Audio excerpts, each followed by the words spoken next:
नमस्कार, जय हिंद। कैसे हैं? उम्मीद करता हूँ बिल्कुल ही शानदार होंगे और बिहार सब इंस्पेक्टर की तैयारी चल रही होगी। देखिए, 2-3 बातें इसमें मैं क्लियर करना चाहता हूँ। कुछ बच्चों ने कमेंट किया है कि क्या ये जो 28 पोस्ट के लिए एक्साइज वाला आया है, मद्य निषेध वाला आया है, क्या उसमें भी काम आएगा? तो जी हाँ, बिल्कुल काम आएगा। ऐसा नहीं है कि बिहार दरोगा, अब आप देख ही रहे हैं कि एक्साइज का हो या फिर अदर बिहार सब इंस्पेक्टर का, पैटर्न दोनों में एक ही है, सिलेबस एक ही है। और प्रीवियस ईयर का जब हम उठाए हैं क्वेश्चन, तो ऐसा नहीं है कि एक्साइज वाला छोड़ दिए या फिर जो और है वो छोड़ दिए, नहीं। कंडक्ट तो एग्जाम बिहार बीपीएसएससी ही कराती है ना, तो पैटर्न बिल्कुल सेम रहने वाला है। तो अगर आप 28 पोस्ट वाले के लिए कर रहे हैं तैयारी, तब भी एकदम बेनिफिट है, और अगर आप 1806 के लिए है तब भी बेनिफिट है। फायदा आपको दोनों के लिए है, दोनों के लिए सेम ही पढ़ना है, पैटर्न अलग नहीं है। वो दिमाग से निकाल दीजिए कि अलग पढ़ना पड़ेगा, नहीं। अगर कोई बहकाता है, बहलाता है, तो दिमाग से निकाल दीजिए। फिलहाल आज के बारे में हम लोग बता दें कि आज सेट नंबर 31 है। इससे पहले 30 सेट मैं आपको दे चुका हूं। 30 सेट का मतलब कि 1500 क्वेश्चन आपको मिल गया है, जो कि VVI, very very important, NCERT से, है ना। उसके अलावा 4 मैं आपको करंट अफेयर के भी दे चुका हूं, है ना, और टॉपिक वाइज दे चुका हूं। अभी टॉपिक वाइज इसलिए नहीं दे रहा हूं, बहुत सारे बच्चे कमेंट कर रहे हैं कि इसको पढ़ने से फायदा नहीं है। फायदा है, ऐसा नहीं है, क्योंकि सारे कंटेंट एनसीईआरटी के हैं। टॉपिक वाइज मैं 1-2 दिन में आपको उपलब्ध कराऊंगा, क्योंकि आप लोग को मैं हर वीडियो में बता रहा हूं कि मैं फिलहाल आ चुका हूं घर, और घर से मैं आपको कम से कम एक क्लास कंटिन्यू कर रहा हूं। अभी 1-2 दिन छुट्टी हमारी बची है। छुट्टी एंड होने के बाद फिर जब मैं जैसे ही चला जाऊंगा अपने वहां जहां सब कुछ सेटअप है, स्टूडियो है अपना, तो वहां से सब कुछ आपको फिर से मिलना शुरू हो जाएगा। तो 1-2 दिन की बात है। तब तक आप टेस्ट सीरीज का आनंद लीजिए। धमाकेदार प्रश्न है इसमें के, आपको लगभग 10% प्रश्न मिलेंगे, जो लगभग आपको सारे एग्जाम में दिखे हैं। ऐसे प्रश्न मैं लाया हूं 10 से 20%, जो लगभग मैक्सिमम एग्जाम में आपको दिखे हैं बिहार के, है ना। उसके बाद कुछ ऐसे प्रश्न मिलेंगे जो आपके पिछले वीडियो में भी आपको दिखे होंगे, है ना, कुछ, है ना। और कुछ ऐसे प्रश्न मिलेंगे जो बिल्कुल ही नए हैं, एग्जाम के दृष्टिकोण से बहुत ही महत्वपूर्ण है।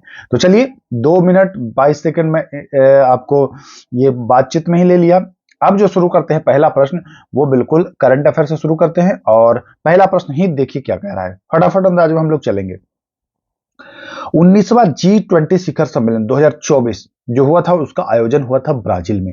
तो 19वां G20 शिखर सम्मेलन का जो आयोजन हुआ था वो कहां हुआ था? ब्राजील, यानी कि आंसर सी बिल्कुल करेक्ट हो जाता है। चलिए, हम आते हैं प्रश्न संख्या दूसरे पर। दूसरा देखिए, दूसरा हम प्रश्न घुमा घुमा के 3-4 तरीके से मैं आपको उपलब्ध कराया हूं। कभी युवा ब्रांड एम्बेसडर पूछता है ना, कभी ट्रांसजेंडर ब्रांड एम्बेसडर, या कभी कुछ भी, मतलब 3-4 ऐसे हैं इसमें पॉइंट, जो कभी सचिन हो जाएगा आंसर, कभी आयुष्मान हो जाएगा, कभी शीतल देवी हो जाएगा। तो ये आपको ध्यान रखना है।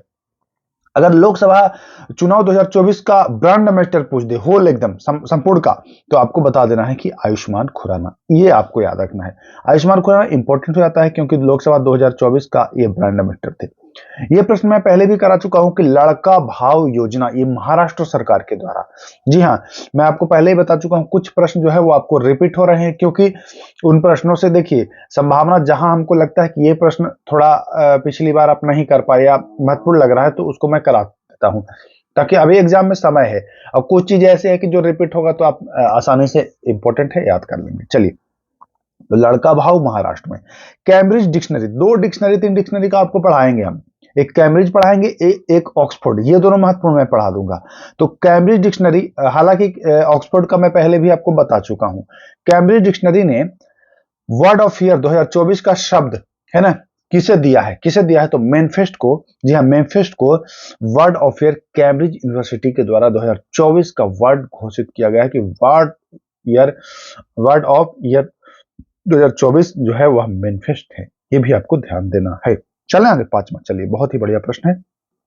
देखिए, ये प्रश्न थोड़ा सा यूनिक लगा है, इसलिए मैं इसको पहले भी कराया हूं और आज भी मैं करा रहा हूं, है ना। देखिएगा, गर्भपात को संवैधानिक अधिकार का दर्जा देने वाला। गर्भपात का मतलब कि जैसे कोई महिला प्रेग्नेंट है, अब भारत में तो गर्भपात कराना गैर कानूनी है ना। अगर आप गर्भपात कराते हैं तो आप गलत काम करा रहे हैं। जो बच्चा जन्म लेना है उससे पहले उसकी आप मृत्यु करा दे रहे हैं, तो ये गलत है। बट एक देश है जिसने इसे कहा कि नहीं ये गैर कानूनी है, उसको संवैधानिक दर्जा दे दिया, और वह है फ्रांस। आपको कमेंट करना है कि क्या यह सही है, गर्भपात कराना सही है। जैसे कोई महिला है, प्रेग्नेंट हो गई, तो अब भारत में तो आप जान ही रहे हैं, अभी भी बहुत ऐसे ग्रामीण इलाकों में है कि महिला जो हैं जैसे पुत्र और पुत्री में भेदभाव करते हैं। तो अगर जानते हैं कि पुत्री है, पहले जांच कराएंगे, अल्ट्रासाउंड कराएंगे, पुत्री है तो उसको डैमेज करा देते हैं, गर्भपात करते हैं। हालांकि ये गलत है। आप लोग कमेंट करिए कि क्या ये फ्रांस ने सही किया है या गलत किया है, कमेंट तो कर ही सकते हैं। चलिए, सियाचिन ग्लेशियर में किसी ऑपरेशनल पोस्ट पर तैनात होने वाली पहली महिला चिकित्सा अधिकारी। देखिए महिला है, मैं बार बार आपको कहता हूं कि महिलाओं का जहां नाम आए वहां वरीयता दे रहा है। तो फातिमा वसीम जो है वह सियाचिन ग्लेशियर में ऑपरेशनल पोस्ट पर तैनात होने वाली पहली महिला चिकित्सा अधिकारी डॉक्टर जो है वो बनी है फातिमा वसीम। ओके, नोट कर लीजिए इसको। चलिए, प्रवाह पोर्टल। तो प्रवाह पोर्टल जो है ना वो भारतीय रिजर्व बैंक के द्वारा जारी किया गया। प्रवाह पोर्टल किसके द्वारा? भारतीय रिजर्व बैंक यानी आरबीआई के द्वारा जारी किया गया है। एक और प्रश्न है, हर घर सौर अभियान किस राज्य सरकार के द्वारा चलाए गए हैं? देखिए, हर घर सौर अभियान की बात करी जाए तो उत्तर प्रदेश राज्य के द्वारा चलाया गया है कि हर घर सौर अभियान, है ना। दोस्तों बने रहिए बिल्कुल, एग्जाम आते आते तक आपको बिल्कुल एकदम पारंगत मैं कर दूंगा। करंट अफेयर के हर उस कोने को मैं टच कर रहा हूं जहां से संभावना है प्रश्न आए, है ना। साइंस के हर उस कोने को मैं ढूंढ रहा हूं जहां से संभावना है कि प्रश्न आए। हिस्ट्री के हर उस कोने से मैं प्रश्न ला रहा हूं जहां से आ रहा है बिहार दरोगा में। तो बने रहिएगा, वीडियो बहुत ही लाजवाब होने वाला है। अभी तो 30 ही सेट दिया हूं, लगभग मैं आपको 200 सेट उपलब्ध कराऊंगा, लगभग, है ना। एग्जाम नजदीक आने दीजिए बस आप। लगभग मैं 200 सेट आपको उपलब्ध कराने वाला हूं। तो चलिए, 9वां प्रश्न। हाल ही में पुरानी संसद भवन का नाम रखा गया है। अभी आप देख रहे हैं कि जो पुराना संसद भवन था उसको अलग कर दिया गया, अब काम जो है वो नए संसद भवन में होता है। तो पुराना वाला का कुछ नाम तो रखा गया है ना। नाम उसका जानते हैं क्या रखा गया है? उसका नाम रख दिया गया है संविधान सदन। इंपॉर्टेंट है। देखिए, अंबेडकर भवन बहुत लोगों को लगेगा, जब जिनको पता नहीं रहेगा ना तो वो कुछ भी मारेंगे, कोई अशोक मंडप मार देगा अशोक स्तंभ के नाम से, है ना। कोई आरोग्य मंदिर तो नहीं लगाएगा, बट अंबेडकर भवन लगा सकता है। लेकिन जान लीजिए उसका नाम है संविधान सदन, ना कि अंबेडकर भवन और ना ही अशोक मंडप। क्लियर है? ओके, क्लियर है। चलिए, खो खो विश्व कप 2025 का शुभंकर है। देखिए, एक शुभंकर से प्रश्न आपको पढ़ लेना है, जैसे ओलंपिक का पढ़ लेना है ना। एक वर्ल्ड कप 2024 जो भारत जो वर्ल्ड कप हुआ है क्रिकेट वाला, उसको भी पढ़ लेना है, ठीक। और ये खो खो का है, उसको पढ़ लेना है। तो खो खो का जो शुभंकर था वह था तेजस और तारा। जी हाँ, खो खो वर्ल्ड कप 2025, तेजस और तारा। स्पीकिंग विद नेचर, है ना, नेचर के साथ। स्पीकिंग विद नेचर ये पुस्तक है, यह रामचंद्र गुहा। जी हाँ, नेचर मतलब प्राकृतिक। प्राकृतिक कौन भैया? रामचंद्र। रामचंद्र ऐसे करके आप याद कर लीजिएगा कि Ramachandra Guha speaking with nature पुस्तक के लेखक है। कोई दिक्कत नहीं। यह प्रश्न बहुत ही बढ़िया है। यह प्रश्न बिहार दरोगा में एक बार पूछा भी है, इंपॉर्टेंट है, बहुत लाजवाब प्रश्न है, इसको समझना है आपको। राष्ट्रपति शासन से संबंधित अनुच्छेद है। आप लोग जानते हैं कि 352 राष्ट्रीय आपातकाल है, 356 राष्ट्रपति शासन है। अकॉर्डिंग टू ऑप्शन आंसर तो बी होना चाहिए, बट 360 वित्तीय आपात है, ये नहीं होगा। लेकिन 365 जो है ना, यह भी राष्ट्रपति शासन से ही संबंधित है। भारतीय संविधान का अनुच्छेद 365 इस बात को बतलाता है कि अगर केंद्र के द्वारा दिए गए डायरेक्शन निर्देशों को राज्य सरकार सही ढंग से न पालन कराए तो ऐसी स्थिति में केंद्र सरकार राष्ट्रपति शासन वहां लगा सकती है। एक तो होता है कि राज्यपाल संस्तुति करवाते हैं राष्ट्रपति से, उसके बाद लगता है। बट यहां क्या है कि आप अगर सही तरीके से कार्य नहीं कर रहे हैं तो मैं भाई लगाऊंगा। तो इस हिसाब से जो ऑप्शन हो जाएगा डी। हालांकि बिहार दरोगा में 5 ऑप्शन नहीं आता है, बट 360 हटा करके आपको एक से अधिक दे देगा। तो ये ध्यान देना है, क्योंकि बिहार जो 64 पोस्ट वाला था ना, उसमें यह प्रश्न शायद आया था। 64 पोस्ट वाले में ही आया था संभाव, क्योंकि आया तो है, अब 64 वाले में आया है, अब छोटे वाले में ही आया है, बड़े वाले में नहीं। 64 वाले में या फिर उससे जो कम रहा उस वाले में आया है, बट बड़े वाले में नहीं आया। तो ये आया है, इस बात की गारंटी है। प्रीवियस ईयर क्वेश्चन देखिएगा। तो इसका जो हो जाएगा ऑप्शन नंबर ई, यानी कि बिल्कुल सही हो जाएगा। चलिए, राष्ट्रपति के चुनाव से संबंधित विवाद का मामला किस अनुच्छेद में वर्णित है? देखिए, राष्ट्रपति का चुनाव होता है, उपराष्ट्रपति की भी बात कर ले, यहां पर राष्ट्रपति और उपराष्ट्रपति दोनों भी अगर आए तभी आंसर यही होने वाला है। अनुच्छेद 71 में इनके चुनाव के विवादों का निपटारा कराता है, ठीक है ना। चुनाव के विवादों का निपटारा जो है, अच्छा ये बताइए कि कौन कराता है? संसद, सुप्रीम कोर्ट, है ना, या राष्ट्रपति स्वयं? बस तीन ही मैं ऑप्शन दूंगा, संसद, सुप्रीम कोर्ट या स्वयं, है ना। कौन कराता है इनके चुनाव विवादों का निपटारा? आर्टिकल 71 यानी कि 71 के अनुसार। आते हैं आप साइंस के प्रश्न पर। इनमें से कौन, अच्छा अब आप लोग कह रहे होंगे कि पॉलिटी का केवल एक ही प्रश्न रहेगा क्या? दो ही? तो दो ही नहीं रहेगा, और भी आगे होगा। चलिए, इनमें से कौन आभासी फल यानी कि फॉल्स फ्रूट का उदाहरण है? तो सेब जो है ना, वह फॉल्स फ्रूट का उदाहरण है। जी हाँ, सेब जो है वह फॉल्स फ्रूट का उदाहरण है, तो ये ध्यान देना है। अब आप कहते हैं हाँ सेब तो फल है ही, तो फल फॉल्स फ्रूट दूसरा होता है। जब मैं डिटेल में कराऊंगा तो वहां बिल्कुल कराऊंगा कौन फॉल्स फ्रूट होता है, कौन असत्य फल होता है ना, ये सब। चलिए, गन्ना में लाल सड़न रोग होने का कारण, देखिए ये बिहार पुलिस में पूछा गया है, बिहार पुलिस में पूछा गया है, ये महत्वपूर्ण प्रश्न है, इसको नोट कर लीजिएगा। बिहार के किसी भी एग्जाम में अगर पूछा गया है तो संभावना बन जाता है कि वो फिर आएगा। तो इसमें इसका होने का कारण है, देखिए कालीट्रिटिकम फॉक्टम, जी हाँ कालीट्रिटिकम फॉक्टम, नाम याद रखिएगा, नाम थोड़ा ऑकवर्ड लगेगा आपको, अनकंफर्टेबल लगेगा पढ़ने में, बट ध्यान देना है, कालीट्रम फॉक्टम नाम है इसका। ओके, चलिए देखिए, यहां पर कंफ्यूजन होता है, कभी हाफ H2O पूछ देता है, कभी 2H2O पूछ देता है, तो ये दोनों आपको कंफ्यूजन होता है। तो CaSO4 इंटू हाफ H2O अगर पूछे तो हाफ पूछे तो बताएंगे भैया प्लास्टर ऑफ पेरिस, और अगर 2H2O पूछ दे तो बता देंगे जिप्सम। अब सर याद कैसे करेंगे कि हाफ H2O के 2H2O है ना? तो देखिए हाफ मतलब आधा, और जैसे ही प्लास्टर ऑफ पेरिस पढ़ना शुरू करते हैं तो वहीं आधा पर रहता है ना। जैसे ही आधा आए तो आपको याद कर लेना है CaSO4 इंटू हाफ H2O, सब वही रहता है, यहां पर 2H2O हो जाता है तो जिप्सम हो जाता है, आधा H2O हो जाता है तो क्या हो जाता है? प्लास्टर ऑफ पेरिस हो जाता है। ओके, कोई दिक्कत नहीं सर, बहुत अच्छे से याद हो गया। क्षारीय घोल होता है, देखिए अगर घोल अम्लीय होता है तो विद्युत का चालक होता है, बट अगर क्षारीय हो तो क्या विद्युत का चालक होगा? विद्युत का कुचालक होगा, विद्युत का कुचालक हो जाएगा। अब देखिए बैटरी जो होता है, तो बैटरी में देखते हैं ना कि सल्फ्यूरिक अम्ल का प्रयोग किया जाता है, अम्लीय है यानी कि वो विद्युत का चालक है, तभी तो बैटरी में प्रयोग कर रहे हैं। तो ये ध्यान दीजिएगा, क्षारीय घोल होगा तो विद्युत का वो कुचालक हो जाएगा, अम्लीय पूछ दे तो अम्लीय चालक हो जाता है, ये आपको ध्यान देना है। चलें आगे, चलिए शुद्ध जल का पीएच मान, शुद्ध जो जल होता है उसका पीएच मान कितना होगा? शुद्ध जल एकदम प्योर जल, तो प्योर जल का जो पीएच मान होगा वो हो जाएगा 7, है ना।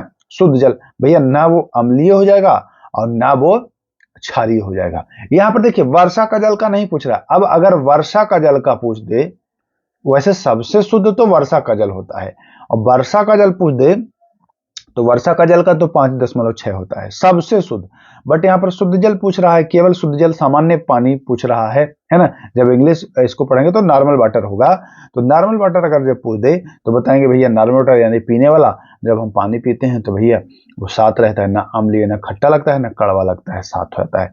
बाकी सबसे शुद्ध जल यानी वर्षा का जल पूछ दे तो आंसर चेंज हो जाएगा, इसीलिए मैं यहाँ पर बिल्कुल क्लियर करा देना चाहता हूँ। नील हरित शैवाल साइनोबैक्टीरिया आते हैं तो मोनेरा वर्ग के अंतर्गत आएंगे, किसके अंतर्गत? मोनेरा के अंतर्गत आएंगे। ओके, चलिए 20वां सवाल आप पहले कर चुके हैं। कंगारू के अविकसित बच्चे, आपने कंगारू देखा है ना, ऑस्ट्रेलिया का जो राजकीय पशु है वो कंगारू है। कंगारू आपने देखा है ना, तो कंगारू का एक पेट के पास थैली होता है, उसका बच्चा उसी में लटकते रहता है ना, जन्म के बाद। इस थैली को तब तक वो प्रयोग करता है जब तक वो विकसित नहीं हो जाता है अच्छी तरह से, जब विकसित हो जाएगा तब वो निकल जाएगा। अविकसित बच्चे जिस थैली में, तो उसको मार्सुपियम कहते हैं। क्या कहते हैं? मार्सुपियम, नाम याद रखिएगा, मार्सुपियम कहते हैं। अब इसे प्राकृतिक इंडिकेटर है ना भी कहा जाता है। लाइकेन जो होता है वो प्राकृतिक इंडिकेटर होता है। प्राकृतिक इंडिकेटर का मतलब क्या? अशुद्ध जगह जहां ज्यादा प्रदूषण है वहां ये उगेगा ही नहीं। अगर लाइकेन आपको दिख रहा है उगा हुआ, है ना, लाइकेन आपको दिख रहा है उगा हुआ, तो समझिए कि यहां भैया अशुद्धता कम है या न है। ठीक, अगर लाइकेन ना दिख रहा हो तो ये समझिए कि हो सकता है यहां अशुद्धि ज्यादा हो। ठीक, लाइकेन दिखा इसका मतलब कि तय है कि यहां अशुद्धियां नहीं है, मतलब कि वातावरण सही है, वायु यहाँ की सही है। जब लाइकेन ना है तो समझिए कि हो सकता है कि यहाँ की जो वातावरण है वो खराब है। द्रव अवस्था में परिवर्तित हुए बिना गैस से सीधे ठोस, पहले वाले वीडियो में मैंने बताया था कि ठोस से सीधे गैस, एग्जांपल दिया था कि कपूर जो होता है वो ठोस होता है, ढेला टाइप का होता है। कपूर को खुला छोड़ दीजिए, जलाइए मत, खाली खुला छोड़ दीजिए, डब्बे से खुला छोड़ दीजिए, तो देखिए कुछ दिन बाद कपूर गायब हवा में। ठोस से बनना चाहिए था उसको लिक्विड पानी वाले फॉर्म में आना चाहिए था, फिर बनना चाहिए था उसको गैस, बट ऐसा हुआ नहीं, वो ठोस से गैस बन गया था कपूर। कपूर ऊर्ध्वपातन, सब्लिमेशन। बट यहां क्वेश्चन सीधा उल्टा पूछ रहा है। क्या पूछ रहा है कि गैस से सीधे ठोस, यानी कि गैस से डायरेक्ट ठोस बन जा रहा है, तो वह क्या हो जाएगा। यह प्रश्न दरोगा में पूछा है और ये 1275 वाले में ही पूछा है। तो जब ठोस से सीधे गैस बन जाए तो उसको कहते हैं निक्षेपण, यानी कि रिवर्स सब्लिमेशन, सब्लिमेशन के उल्टा रिवर्स सब्लिमेशन। तो दोनों आपको याद रखना है भाई, हाथ जोड़ के विनम्र निवेदन है कि 22 नंबर प्रश्न रट लीजिए, बहुत इंपॉर्टेंट है, याद कर लीजिए दोनों पॉइंट इसका। ओके, धातु की शुद्धता मापते हैं, तो धातु की शुद्धता मापने में आर्किमिडीज के सिद्धांत का आप प्रयोग कर सकते हैं। तैरने का जो नियम होता है उससे आप कर सकते हैं, है ना। धातु को पानी में डालिए, जो शुद्ध धातु है उसको आप जानते हैं कि भैया जो इतना मात्रा में डालेंगे तो ये डूब जाएगा, नहीं डूब रहा है तो समझिए कि मिलावट है ना। तो तैरने का नियम से आप धातु की शुद्धता माप सकते हैं। तापमान घटने से कणों की गतिज ऊर्जा, देखिए तापमान बढ़ाते हैं तो गतिज ऊर्जा बढ़ जाती है, अब घटाएंगे तो सीधा है घट जाएगी। तापमान टेम्परेचर पर गतिज ऊर्जा निर्भर कर रही है कणों की, बढ़ाएंगे बढ़ जाएगा, घटाएंगे घट जाएगा, कोई दिक्कत नहीं है। इनमें से कौन भौतिक परिवर्तन का उदाहरण है। भौतिक परिवर्तन मतलब का, अच्छा नहीं सॉरी, रासायनिक और भौतिक दोनों का कह रहा है, तो दोनों का कौन हो जाएगा। भौतिक मतलब क्या कि वह पुनः अपनी स्थिति को प्राप्त कर ले, रासायनिक मतलब क्या कि अपनी स्थिति को नहीं प्राप्त कर ले। जैसे आप पानी से बर्फ बना देंगे फिर बर्फ से पानी बना देंगे, है ना, तो पानी से आप बर्फ बना दिए फिर बर्फ से पानी, यानी कि पहले वाली स्थिति में आ गया, तो ये भौतिक हो जाएगा। अब देखिए आटा से तो आप रोटी बना देंगे, अब रोटी से फिर आटा बना देंगे, नहीं बनाएंगे, नहीं ना बनाएंगे, तो यह रासायनिक परिवर्तन हो जाएगा। तो अब भौतिक भी कह रहा है तो ये तो होगा नहीं। भोजन का पचना, आप दाल भात खा लिए, अब पेट में तो वो मल बन गया, अब क्या मल से फिर दाल भात बना देंगे आप, जादूगर तो नहीं है, तो रासायनिक परिवर्तन तो हो गया बट भौतिक परिवर्तन नहीं हुआ। अच्छा, दूध को जोरन डाल के दही बना देंगे, अब दही से दूध बनाएंगे, दही से मट्ठा बनाएंगे ना, दूध तो नहीं बनेगा। रासायनिक परिवर्तन तो हो गया भैया लेकिन भौतिक नहीं हुआ। लेकिन जब आप मोमबत्ती को जलाते हैं तो मोमबत्ती जलने के बाद देखिए उसका जो पिघलता है उससे फिर आप मोमबत्ती बना दे सकते हैं, तो जो डी हो जाएगा वो बिल्कुल दोनों हो जाएगा। बहुत अच्छा प्रश्न है, ध्यान रखना है आपको। जब बैरोमीटर का पाठ्यांक धीरे धीरे ऊपर उठने लगे तो समझिए कि मौसम साफ होगा, मौसम क्या हो जाएगा, साफ होगा। अचानक पाठ्यांक गिर जाए तो समझिएगा कि तेजी के साथ मतलब कि आंधी झंझावत आने की संभावना हो जाएगा, बहुत आंधी आ जाएगी अगर गिर जाएगा। यहाँ उठ जा रहा है तो मौसम साफ करवा दीजिएगा, ठीक ना। अलाउद्दीन ने जब चित्तौड़ पर आक्रमण किया था, अलाउद्दीन खिलजी की मैं बात कर रहा हूं, तो वहां का शासक, चित्तौड़ का शासक जब आक्रमण किया था तो वहां का शासक था राणा रतन सिंह। नाम याद रखिएगा, दरोगा में पूछा हुआ प्रश्न है, बहुत इंपॉर्टेंट है। राणा रतन सिंह वहां का शासक था, इंपॉर्टेंट है, ध्यान दीजिएगा। इनमें से किसे खूनी सुल्तान व रक्त पिपासु, खूनी और रक्त पिपासु भी कहा गया है, खूनी व्यक्ति, तो एमबीटी है ना, सन की बादशाही से कहते थे कि भैया ये तो सन की है। मोहम्मद बिन तुगलक, खूनी सुल्तान या रक्त पिपासु, एमबीटी मोहम्मद बिन तुगलक को खूनी सुल्तान या सन की बादशाह, पगला के नाम से इसको जानते हैं, तो ये रक्त पिपासु खूनी सब इसी को कहते थे। 1857 की क्रांति के पश्चात, देखिए यहां पर दो चीजें आपको याद रखनी है। एक पूर्व और एक पश्चात। अगर पूर्व कहे तो आंसर दूसरा होगा, पश्चात मतलब कि बाद में। तो 1857 की क्रांति जब हो गई, उसके बाद कह रहा है कि भारतीय सैनिक और यूरोपीय सैनिक की संख्या का अनुपात। तो देखिए, विद्रोह होने के पहले अगर किसी टुकड़ी में 5 गो भारत के सैनिक होंगे तो एक यूरोप वाले होते थे। भारत के सैनिक की संख्या ज्यादा होती थी ना, तो क्या करते थे, ये विद्रोह कर दिया आसानी से। बट विद्रोह के बाद जब इन्होंने गठन किया तो कहा कि नहीं, 2 रहेगा भारत का, 1 रहेगा यूरोप का। अब विद्रोह कम करोगे। तो हर टुकड़ी में ऐसे हुआ कि अगर 2 भारत का है तो 1 रहेगा इंग्लैंड का, मतलब 3 में 2 1 के रेशियो में रहेगा। तो ध्यान दीजिएगा, अच्छा प्रश्न है। अगर पहले का कहे तो 5-1, बाद का कहे तो 2-1। वह रिट जो केवल किसी सरकारी पदाधिकारी के विरुद्ध जारी किया जाता है, तो सरकारी पदाधिकारी के विरुद्ध भैया मैं आपको आदेश देता हूं, उच्च अधिकारी जो है वो निम्न अधिकारी को आदेश दे रहे हैं कि ये मैं आदेश देता हूं आप ये करें, तो परमादेश जो है वह जो है सरकारी पदाधिकारी के विरुद्ध जारी कर दिया जाता है, या आपने किस अधिकार से ऐसे करके जो होता है आपने जारी कर दिया है ना, तो सरकारी अधिकारी के खिलाफ वो जारी किया जाता है। चलिए, संयुक्त बैठक नहीं बुलाया जा सकता है। पहले तो ये जान लीजिए कि संयुक्त बैठक बुलाता कौन है, तो राष्ट्रपति। यहां पर मैं बार बार एक चीज दोहराता हूं भाई, कि बुलाया और अध्यक्षता किया, दोनों में अंतर है। बुलाता है राष्ट्रपति। अगर पूछ दे कि संयुक्त अधिवेशन की अध्यक्षता कौन करता है, तो लोकसभा स्पीकर। आर्टिकल 108 में, अनुच्छेद 108 में राष्ट्रपति को यह पावर है कि वो संयुक्त अधिवेशन बुलाए। ठीक, ये आपको ध्यान देना है।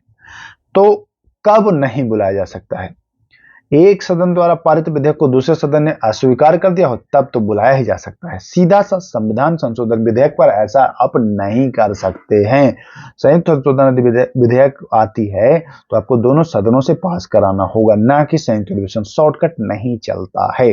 चलिए, कह रहा है कि भारत के संविधान के अनुसार, अच्छा एक चीज होता है क्या कि जब बड़ा क्वेश्चन देखते हैं तो आप लोग थोड़ा सा नर्वस होते हैं, सोचते हैं बड़ा क्वेश्चन है, क्या ये बनेगा। पढ़िए क्वेश्चन को अच्छे से, सब बन जाएगा। भारत के संविधान के अनुसार निम्नलिखित में से किस अधिकार को आपातकाल के दौरान छीना नहीं जा सकता। आप जानते हैं ना कि अनुच्छेद 20 और 21 को आपातकाल के दौरान भी रखा जाता है। ऐसा 44वां संविधान संशोधन 1978 से जोड़ दिया गया है। तो ये सी वाला बिल्कुल सही हो जाएगा, कोई दिक्कत नहीं।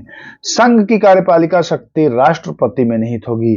और संघ की कार्यपालिका में कौन कौन शामिल होते हैं, है ना, ये आपको बताना है कि संघ की कार्यपालिका में कौन कौन शामिल होते हैं। 4 ऑप्शन है, देखिए यहां पर क्लियर मैं कर दूं। राष्ट्रपति तो होता ही है, महान्यायवादी तो होता ही है। आपको इन दोनों में कंफ्यूजन होता है कि मंत्रिपरिषद या मंत्रिमंडल। तो यहां पर आपको बिल्कुल क्लियर हो लेना है कि राष्ट्रपति तो होता ही है, महान्यायवादी होता ही है, मंत्रिमंडल जो है वो नहीं होता है ना, मंत्रिपरिषद होता है। तो ये ऊपर के तीनों होंगे, मंत्रिमंडल जो है वो नहीं हो जाएगा। तो ये ध्यान देना है, इंपॉर्टेंट है। चले आगे, चलिए भैया चलिए आगे। पिनाक क्या है, देखिए पिनाक जो है ना वह एक रॉकेट है। क्या है भाई, रॉकेट है। तो ऑप्शन नंबर 1 स्वदेशी रॉकेट है पिनाक। तो ये आपको ध्यान देना है।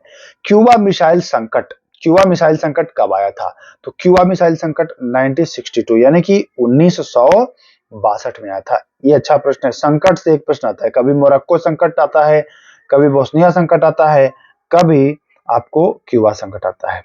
एक बंद अर्थव्यवस्था, बंद अर्थव्यवस्था में समझ लीजिएगा, बंद का मतलब कि ना हम भैया मंगवाएंगे और ना हम भेजेंगे, यानी कि आयात भी बंद और निर्यात भी बंद, दोनों समझ लेना है। तो ऑप्शन डी, न तो आयात और न ही निर्यात। कौन सा प्रत्यक्ष कर का उदाहरण है, 37 प्रश्न कह रहा है कि प्रत्यक्ष कर। प्रत्यक्ष कर का मतलब का कि आप ही दीजिएगा, कोई और नहीं देगा। तो इनकम टैक्स सरकार डायरेक्ट आपसे वसूल लेती है, ले लेती है कि नहीं, बिल्कुल ले लेती है। हर महीने मार्च में हर साल ले लेती है। संपत्ति पर भी जो टैक्स है वो आपसे डायरेक्ट सरकार ले लेती है, कोई थर्ड आदमी नहीं आपसे आता है। और कुछ आप अगर गिफ्ट दीजिए, उपहार टैक्स अगर उपहार मतलब देते हैं, तब भी आपसे डायरेक्ट ले लिया जाता है। यानी कि उपहार या आयकर या संपत्ति तीनों। लेकिन अगर आप कुछ सामान खरीदते हैं, जैसे आप साबुन खरीदे, तो साबुन खरीदने में क्या, आप दुकान वाले आपसे टैक्स लिया, दुकान वाला देता है सरकार को जीएसटी। आप तो डायरेक्ट दुकान वाले को दिए, दुकान वाला आपसे लिया है ना।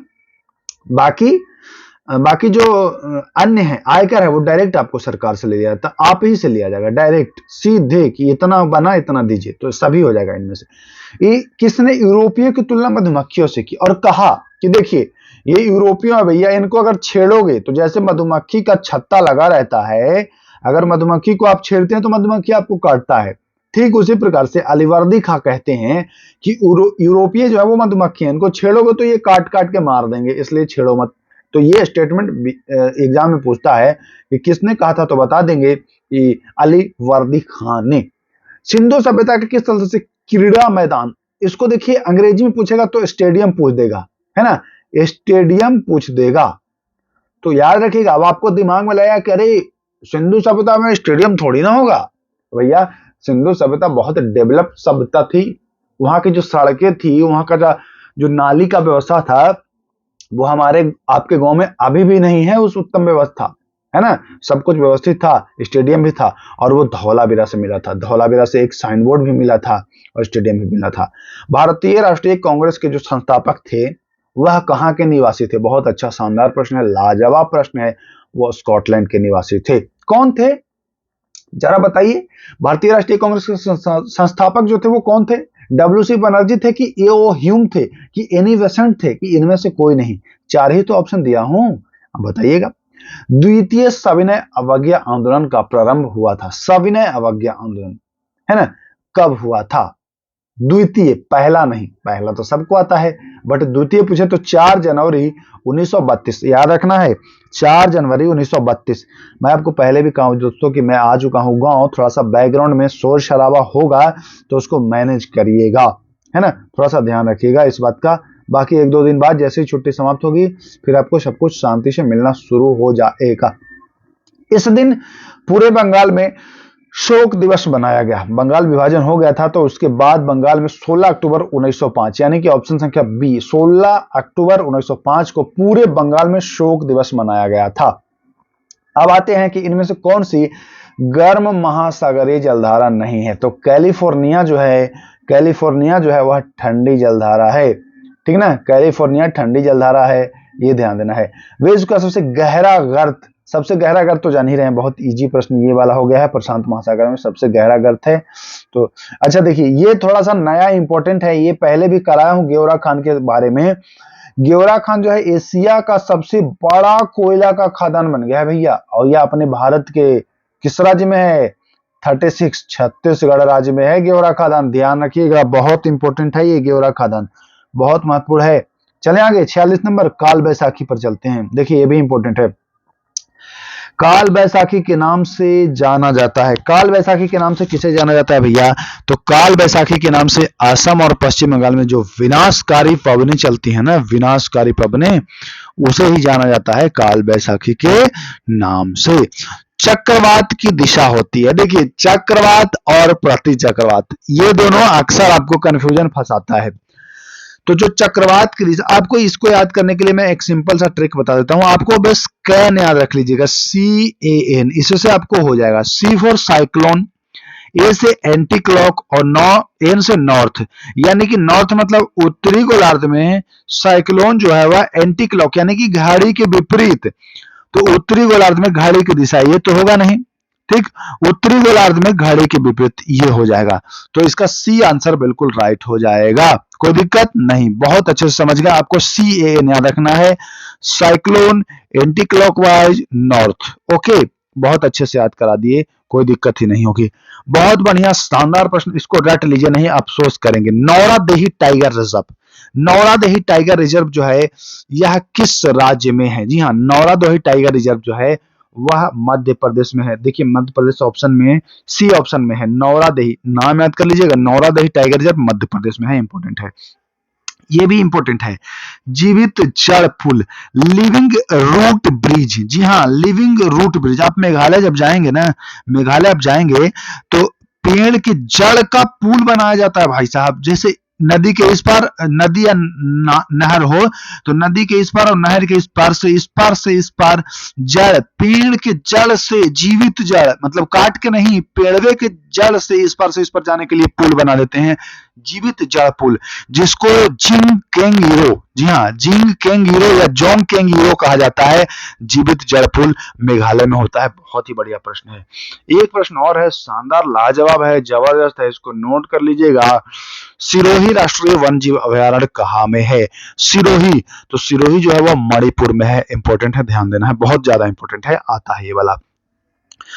तो चलिए, मैं उम्मीद करता हूं कि इस आधे घंटे के सीरीज में, आधा घंटा का जो चला है ये 31 नंबर सेट, आधे घंटे के समय में आपने बहुत अच्छे अच्छे प्रश्न आसानी से कवर कर लिए हैं।